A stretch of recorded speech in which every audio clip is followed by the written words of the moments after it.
In this video, I'll show you how to make a mini canister filter that's perfect for nanoscapes. It's really not too hard to build, and I'll even show you how to make a set of these micro lily pipes. Let's get straight into it with what materials you'll need.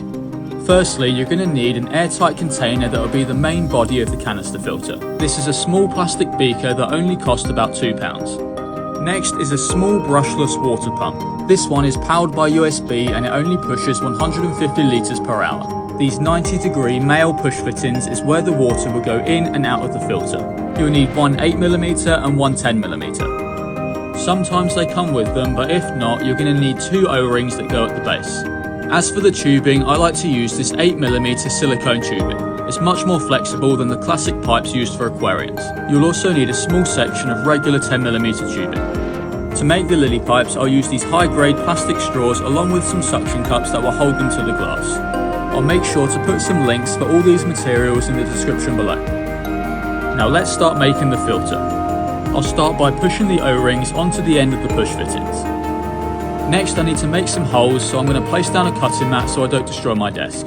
The first hole I'm going to make is in the lid, which is where the water will flow into.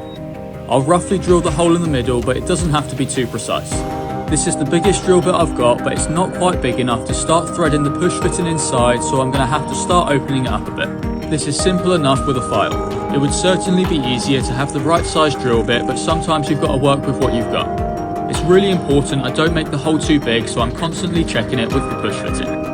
After a short while of filing, it's looking just about right. With a little bit of force, I can now start threading the push fitting into the hole in the lid.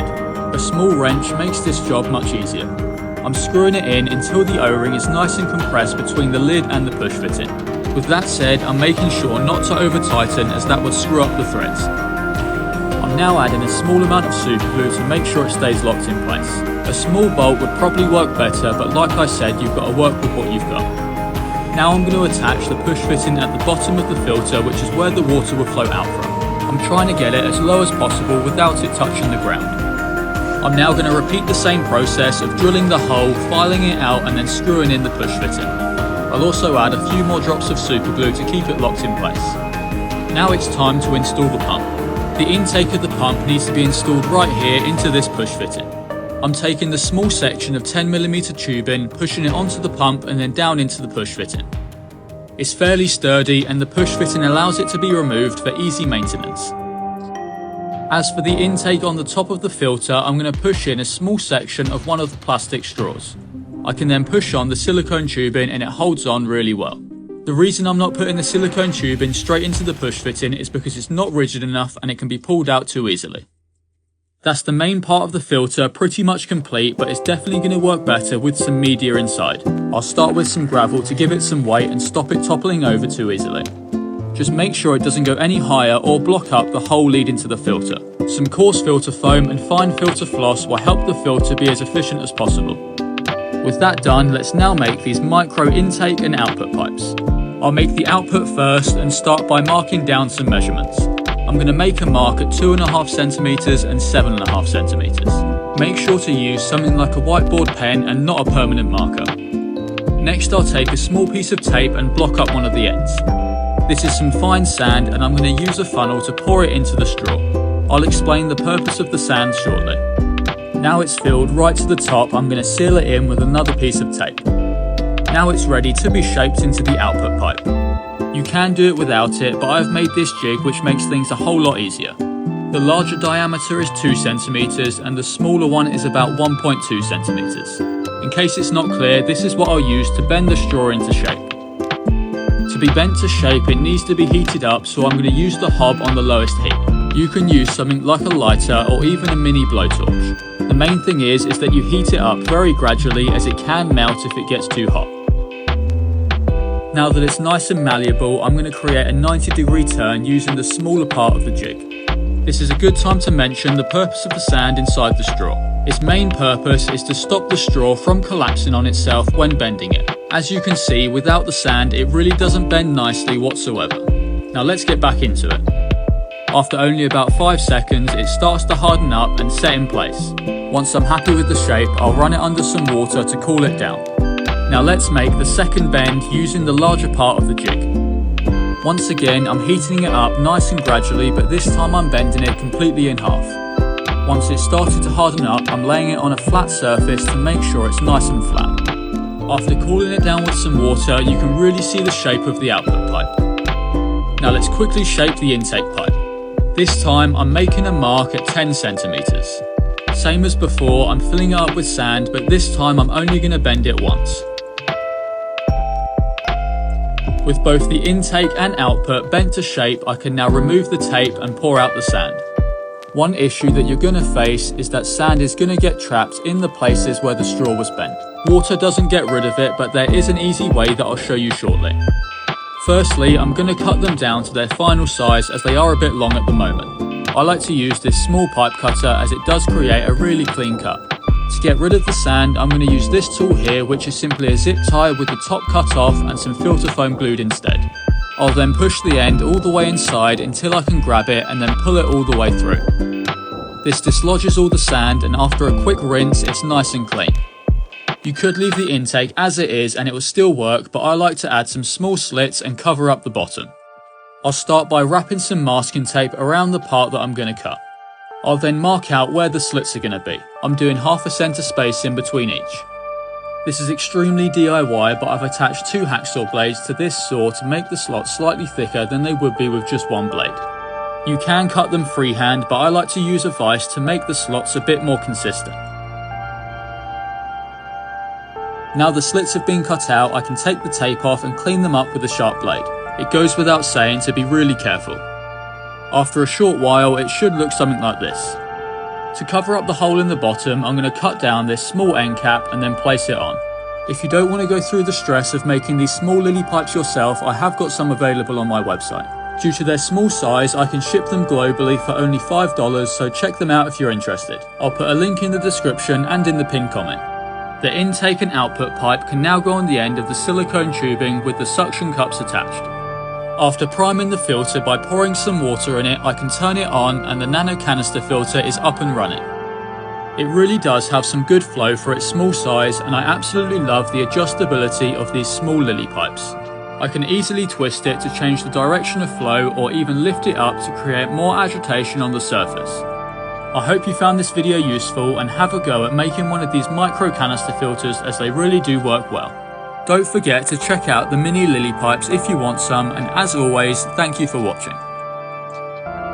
In this video, I'm going to show you how to make your very own springtail culture. Springtails are extremely useful in the world of terrariums, as they eat things like mould and decaying matter to keep the ecosystem nice and clean. It's always handy to have a springtail culture to seed new terrariums with, so let's get straight into making one. Here's the materials you'll need. Firstly, you're going to need a tub to culture the springtails in. It can be bigger or smaller than this, but just make sure it's got a tight fitting lid. Now I'm going to show you a couple options that you can use for the media. First off is lumpwood charcoal. This is probably the most popular media to use, and it does work great. If you're struggling to get hold of the charcoal, then here's an alternative that works just as well. This is orchid bark, but you can probably get away with most fine bark chips.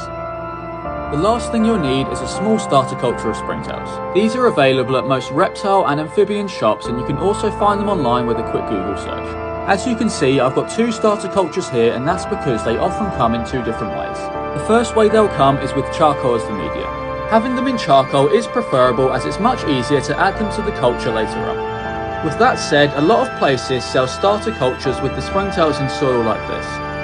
These take a couple extra steps to add to the large culture, but I'll show you how to do that shortly.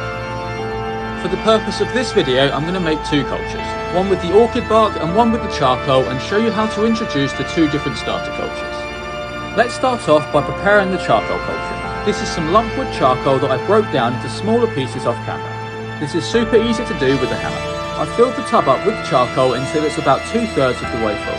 Don't fill it right to the top, as the springtails will jump out whenever you open the tub. The next step is to take some dechlorinated tap water and pour it inside. Be sure not to add too much, and just 1 centimetre is more than enough. Now this charcoal culture is ready for springtails, but before adding them, let's prepare the orchid bark culture. To start off, it's exactly the same, but there are a few different steps. Once again, I'm pouring in the orchid bark until it's about 2/3 full. This is where it gets slightly different. I'm going to put the tub in the microwave for a couple minutes until it's steaming hot. The reason I'm doing this is that the orchid bark can sometimes contain pests such as mites. Microwaving it will sterilise the orchid bark and stop pests from taking over the culture. Now whilst the orchid bark cools down, let's introduce the springtails into the charcoal culture. The charcoal starter culture is super easy to introduce as you can literally just pour it in. If I wanted to seed both of these cultures with just the one starter, I would simply pour half in each. Now that's the charcoal culture good to go. I'll show you how to feed it and care for it later, but first let's finish up the orchid bark culture. Now the orchid bark is fully cooled down, it's time to add some water. Instead of pouring water in like I did with the charcoal, I'm going to give it a good spray down. I'm regularly shaking it just to try and get all the orchid bark nice and damp. One very important thing to note is that you don't want any puddling of water at the base. All you want is for the bark to be damp. If you've got puddles, then you've added too much water. Now let me show you how to get the springtails from the starter culture into the main culture without pouring in all the soil. What I'm going to do is take a relatively large piece of orchid bark and then place it inside the starter culture. Next I'm going to place some food on top of the orchid bark. I like to use fish food flakes. You really don't need to place in too much at all. Now I'm going to place the lid back on and leave it alone for about 3 hours. 3 hours have passed, and as you can see, a lot of the springtails have found their way onto the orchid bark to eat the fish food. This is perfect as I can now take the orchid bark with some tweezers and gently tap the springtails into their new culture. I'm then placing the orchid bark with the fish food back inside the starter culture and leaving it for another few hours. A further 3 hours have passed and even more springtails have found their way onto the orchid bark to eat the fish food. Once again, these can be introduced into their new culture. I repeat this same process several times until the majority of the springtails are gone from the starter culture. Now you're never going to be able to remove every single springtail from the starter culture, so what I like to do is take the culture and pour it inside one of my ecosystems. These ones here have ended up in my dark frog vivarium. Now that both of the cultures are complete, let's talk about feeding and caring for them. When it comes to feeding, I primarily like to use fish food. It lasts ages as you only have to feed a small amount and the springtails absolutely love it. It really is as simple as placing a small amount on top of the orchid bark. An alternative food is raw grains of rice. Once again, all you've got to do is place it inside. When it comes to feeding frequency, it's very important that you don't feed again until all the previous food has been eaten. For my cultures, this is typically 2 to 3 days. Another thing you need to do to ensure their success is to open them up every couple of days. This only has to be for a few seconds to allow some fresh air to get into the culture.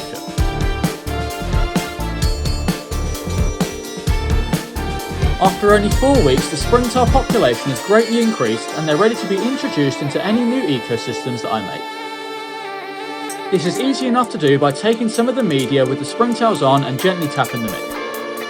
I hope you enjoyed this video and found it useful. Now you know how to culture your own springtails, why not check out this video to learn how to make a terrarium from scratch.